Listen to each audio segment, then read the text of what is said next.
Welcome back to the latest edition of the Spurs Insider Podcast. We are live. We ventured back into the newly disinfected, hopefully secure again, Spurs Insider Podcast headquarters.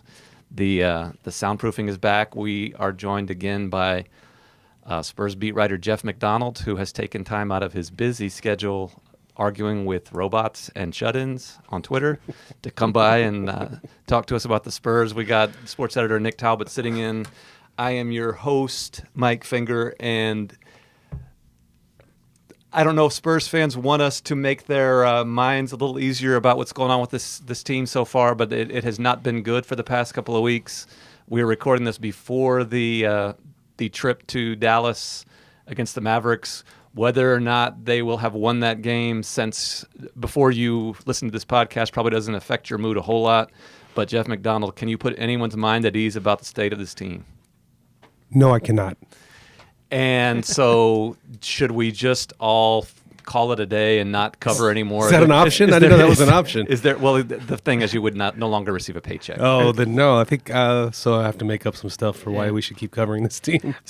I think one of the most scariest things when I was looking at the numbers today or yesterday was that everyone's harping on Marco Bellinelli this year, but the most effective lineups this year, the plus-minus, all Marco Bellinelli positive. Crazy. It's absolutely crazy. Pop's a wily genius. He's the worst player on the floor individually, but without him, every single lineup is negative, which is strange. I mean, stats are stats, but it's just very strange to see that the worst player on the floor is the most powerfully affected. It tells you how dysfunctional this team is. There's been a weird. Do you want to introduce our guest here? I did. Oh, you did? Yeah. He said my name once While you were looking down at your phone, arguing with robots and shut-ins. Sorry. You Continue. literally got into an argument with a guy named Dude today. He was just Dude. Yeah. Well, that's the guy from the Big Lebowski. That's what he does. The thing about the lineups, that's sort of evolved over the past couple of weeks, whereas when the Spurs were still sort of winning, there was a lot of, why is Marco Bellinelli playing? Why are they not changing the starting lineup?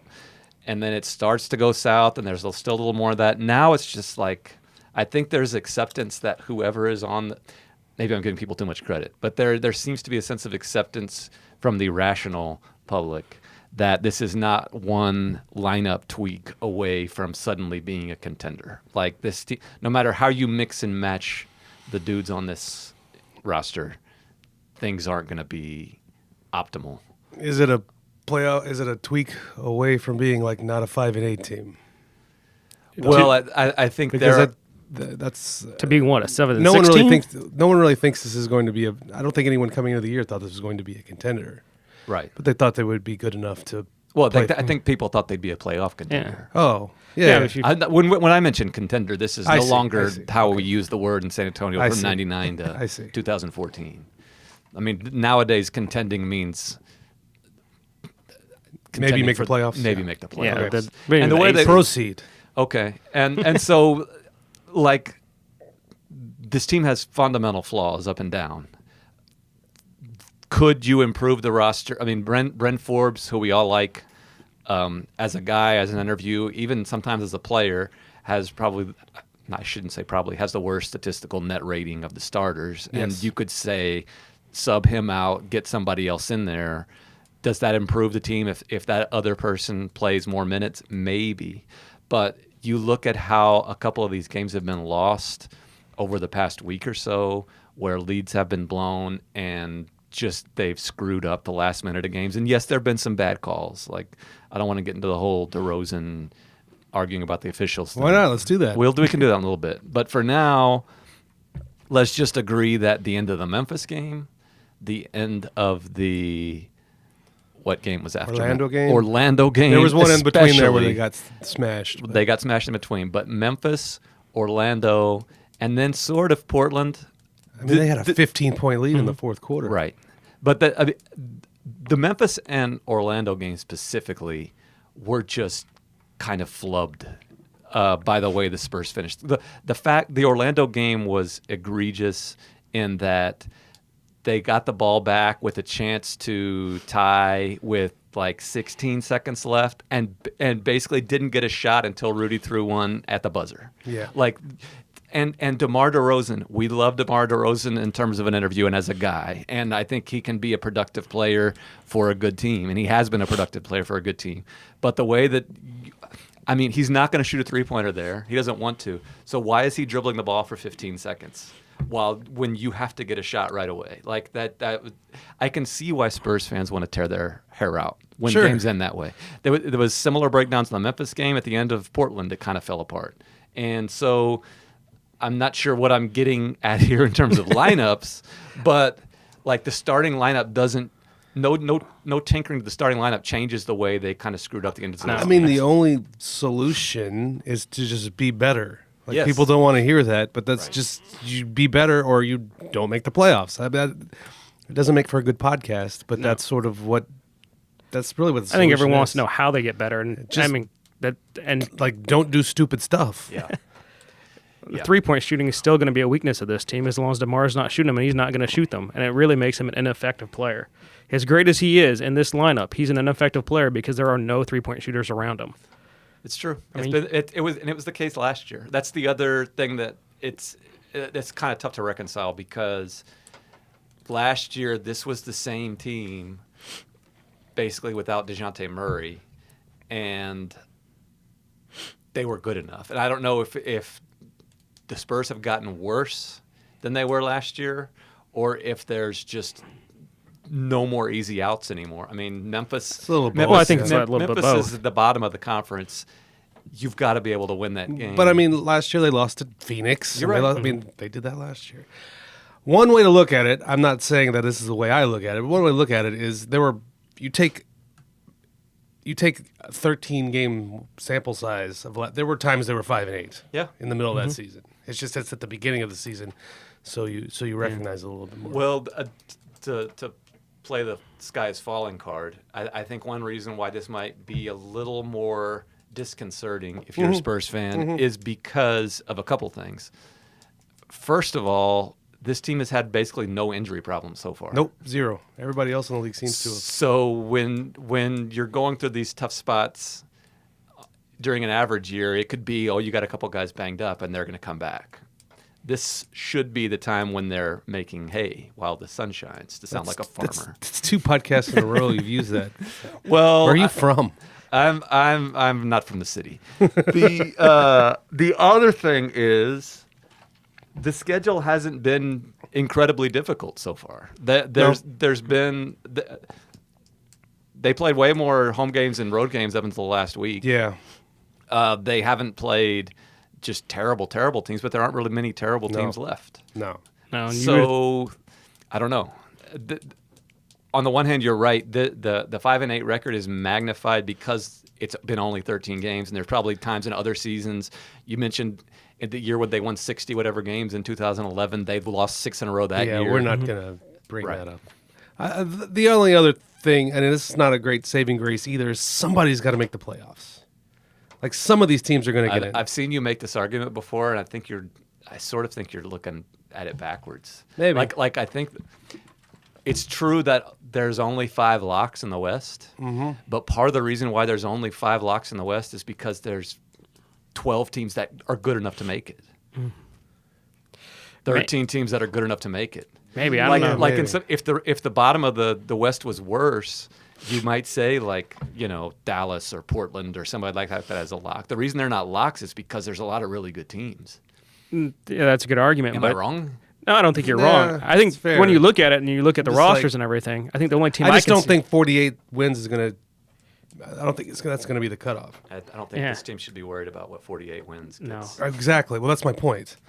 I think you can win 42 games and make the playoffs. I think there are a lot of so. Being 5-8 isn't the end of the world right now. no. I still think you're looking at it backwards because I think there's so many teams of that. You're right. There's only 5 locks, but of the next 6 or 7, I would almost not guarantee, but I would expect that 2 or 3 of those catch fire and become really, really good. And you're going to laugh at like Dallas, at like Phoenix. Like Dallas is the next one I'd put in probably. any of the there's a lot of possibilities of those type of teams that could Phoenix. I'm not buying. What was your joke about Oklahoma City? And I think you borrowed it from somebody else the other day. You said they're better than they want to be. Oh yeah, that was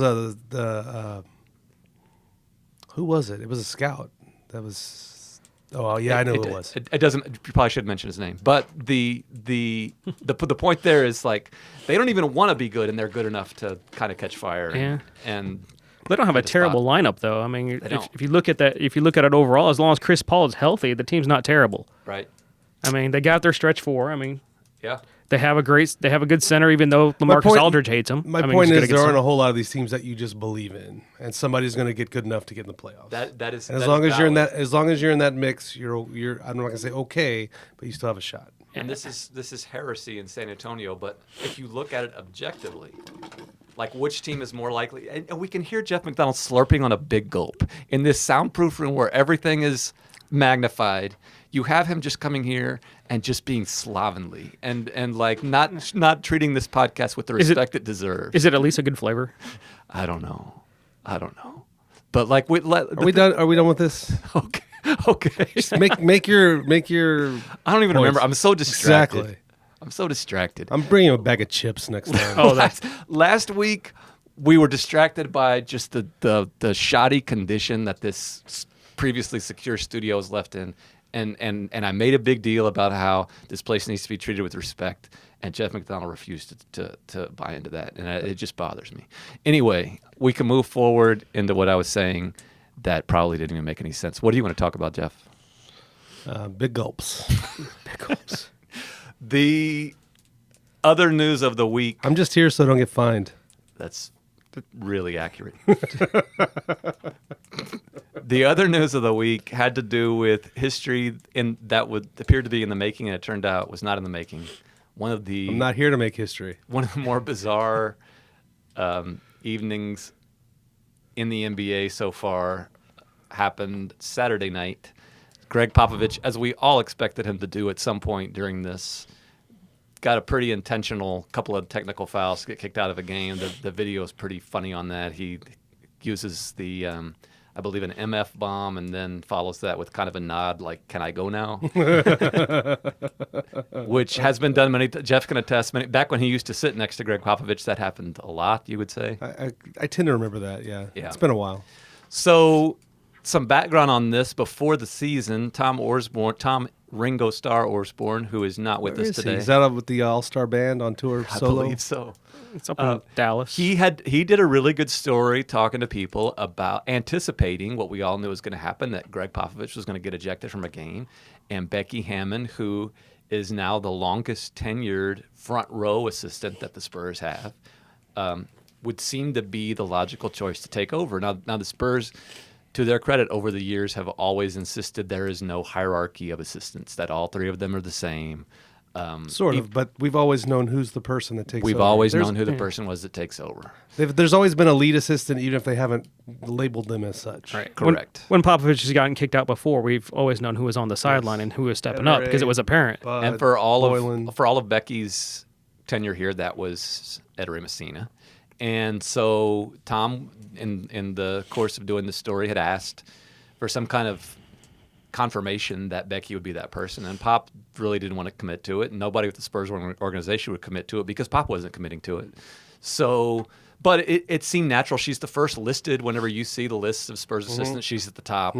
She's she's been around the longest. She tends to talk most in the huddles with Pop during the course of games. I mean, that's natural that would happen, and the Spurs have been very progressive and very much a leader in terms of starting this trend of women as coaches. So you would think, of course, it'd be her.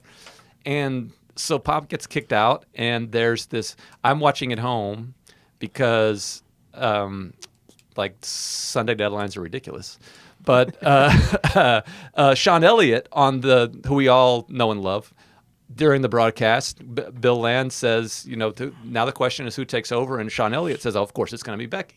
I mean, and Sean is very in tune with this team and has been for years. I mean, he knows exactly what's going on. So Sean says it. We start kind of putting it out there on Twitter that this could be history in the making, that presumably Becky is going to take over. And then watching the game, you from your crow's nest and the rest of us. It was odd. Yeah. We were trying to figure it out and play it. Yeah. No one stood up. No, like I almost No I one would almost- stand up. It's so strange. I almost wondered if they had talked about it beforehand. I don't know. But It was fascinating. And then during the coaches' timeouts, which all for people who haven't watched it before, the typical routine during any NBA timeout is the Spurs and lots of other teams. The coaches, the head coach, and the assistants have one mini huddle for a few seconds and talk about what they're going to say. Then they go over and the head coach talks to the team as a group. Well, the three coaches, the three assistants, Will Hardy, Tim Duncan, and Becky Hammond, have one of those during the first timeout. And then Tim takes the first timeout. Is that right? he was the one that talked the most in the first one. That's the first thing I noticed. And then, is Tim in charge? And then on the broadcast, Bill Land, who presumably heard it from someone with the Spurs, says, well, actually, they're talking about this. It's a 3-person committee. Like they're doing it. They're all sharing responsibilities. And that seemed plausible. Which seemed fine. And because then the next timeout, there was definitely a timeout when Becky was the person who addressed the team in the huddle. Like they sort of took turns on that. I'm not sure if Will Hardy ever did, but Becky 100% was in charge of a team. And those huddle. mini huddles with the coaches, Becky seemed to be in charge. From my vantage point in the crow's nest, She did. with my binoculars, it seemed like she was the one scribbling on the grease board. Right. So then I think at one point during the broadcast, Bill had confirmed that Tim Duncan would be the person that would be in charge of the coach's challenge if there was one. But then apparently it was Becky who called for the challenge that ended up making things worse for the Spurs, which She had to challenge it. We're getting off on another tangent here, but that's pretty bad whenever you can make a coach's challenge and make it worse. We're sitting for your here team. talking about like they got to play better, and they're bad, and they play, but they've also just had a lot of bad luck. They have. A lot of just bad things happen. Anyway, go ahead. So anyway, there's a lot of duties being shared here, and people think that well, even if Becky's not technically in charge, she's part of the committee, that kind of thing. And it turns out that no history was made, I guess, because Gregg Popovich asked after the game who took over for him, says it was Timmy, and then I think he's getting annoyed with the line of questioning. But someone mentions that, hey, you could have made history, and he's not saying That was Ringo Starr. He's not saying, not to defend him here, but it came off really poorly. If he says he's not interested in making history, and what he's basically doing there is like shutting down the question. He's saying that's not like our team has just lost 5 games in a row, and I'm not about making history. It came off really poor. It came off really poorly. Really poorly, especially for someone that seems it's so progressive. Like it's his Popovich. I mean, that's like his thing. Is he's so progressive as a coach, and here you have him just completely shutting it down, and it's a really bad optics because here you have Tim Duncan put in charge 10 games in or 13 games in the season over a woman who's been here for how long? He's 6 just years. not really in tune with like what the rest of us are talking about. Right. And what like. Right. No. The reason we're asking those questions is because of all the things that were going on Twitter in that game and all those. Right. He's not in tune with any of that. Devil's advocate on that. When he hired Becky to begin with, and he's the first coach ever to hire a woman to be the full-time front row assistant, he said then that it wasn't about making history. He said that it was about hiring the best person for the job. So he's sort of being consistent on all that, but still, it just made a kind of a weird evening even weirder at the end of that. And then it turns out later that the reason it was Tim was because every assistant, when they go into these games, every assistant is assigned a team scout. If you're playing Orlando, it might be Will Hardy scouting Orlando. If you're playing Memphis, Becky Hammond might be scouting Memphis. And in this case, Tim Duncan was in charge of scouting Portland. That's how Pop allegedly picked him. And it might have helped if that was clarified after the game. Right. Or if Pop had even clarified that and said, no, Tim was in charge because of. I mean, that's the way they answered that that was question. Sometimes Pop gets in these mindsets where it's not my job to share my thinking with you, and I don't want to let you in onto my thought process on this, but in doing so, it can kind of hurt the message in a way. Yeah, and the crazy thing was that he was really good before the game and shared a lot of stuff. And then after the game, he was, I mean, obviously the way they lost and getting ejected and everything, but he was very, typical of Gregg Popovich. This Mr. Nick Talbot is a long-standing, and Jeff can attest to this, is a long-standing phenomenon with Gregg Popovich. You get good Gregg Popovich once per day. Yeah. So right. So if he's good at shoot around, he's don't not even gonna, show up that night. Yeah. If he's good at shoot around in the morning, he's not going to be good in the evening.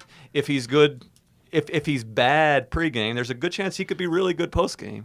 But if he's good pregame, like they could win by 50, they could lose by 50. He's not going to be good postgame. He kind of just psychs himself up for one really good interview session a day. If you're lucky. If you're lucky. And that's it. So that's not a surprise. But yeah. I would think that at some point this season, this isn't going to be the last time that Pop gets ejected in his career. The next time it could be Becky. I suppose so. Well, I suppose so. It was just a weird story all around. Because it was weird all around. You think they would have had some kind of plan, knowing that there might have been backlash if it wasn't her. Because I mean, there was at least on Twitter. I guarantee you, he doesn't think. But he doesn't care. Yeah. Someone should have thought of that. But I mean, obviously the Spurs PR department did as soon as it happened because they came running. But and this is going to bore our listeners to tears, but there might be a couple who are somewhat interested. Jeff McDonald, the Spurs beat writer. Saturday nights are our earliest deadline of the week because we need an extra hour to get our Sunday paper to all our loyal subscribers. And by the way, subscribe to the Express News.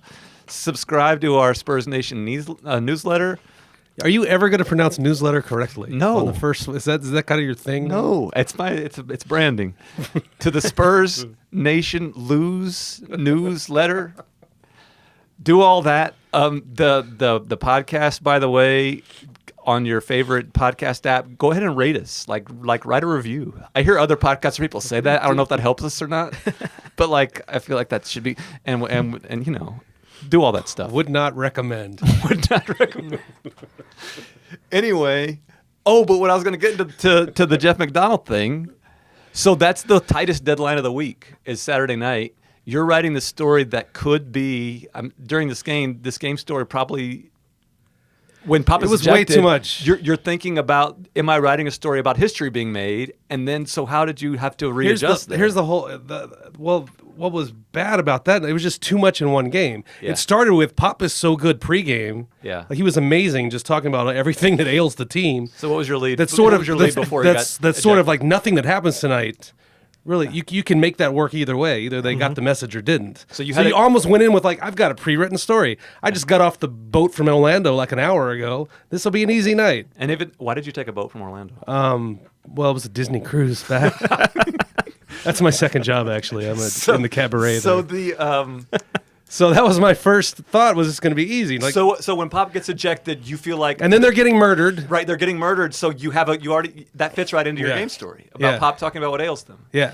So then Pop gets ejected, and you're thinking, this might be a Becky story. Right? Yeah, or something like. It was almost like, oh crap, I didn't need this tonight. Right. This needed to be a different night. I thought the same thing when I'm watching at home. I'm thinking, I wish this would have happened at a game where I was at, and it was a 6 p.m. tip. Where I could make something out of this. So you got the good Pop beforehand. Yeah. Now they're getting murdered. Then Pop gets ejected. Oh, it's a Becky story, or maybe it's not, or even it's a Tim story, or but then now they're up 15 and they've come back, and that's a good story. But then they lost it, and then there's DeMar at the end, getting screwed. There's way too much for a game story. So and it was a 7:30 tip, and your copy was due at 9:45, 10 o'clock. No, what time? You were in charge. 10:20. 10:20. History. I would copy in Sergeant 10:20. And some poor people out in Bernie and Corpus Christi had to read my copy that was 200 words because that's all we could get. Is it bad that I don't know when my deadline is?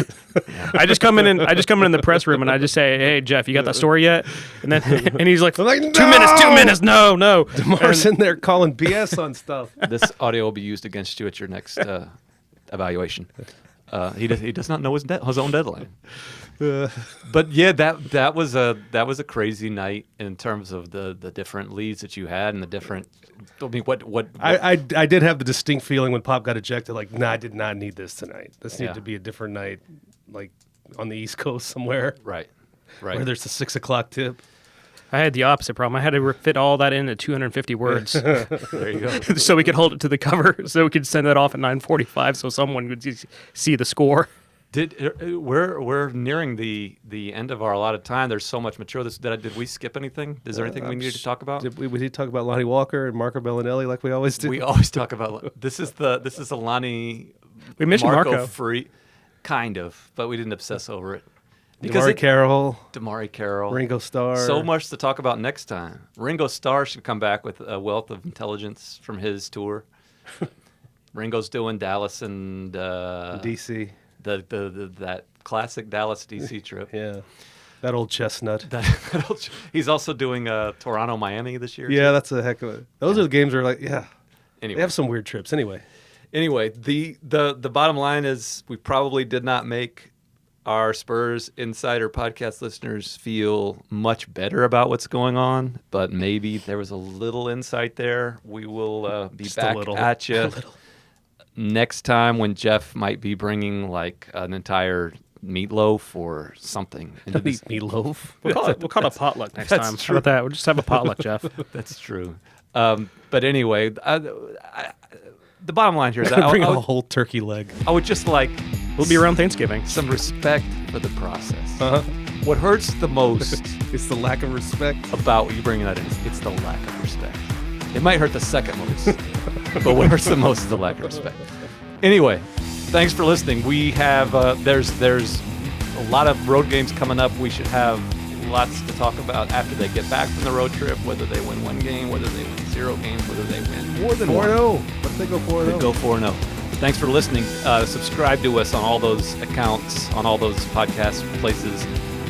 Subscribe to the Spurs Nation Blues News newsletter, and check out all the coverage on expressnews.com. Until then, take care of each other and keep it real.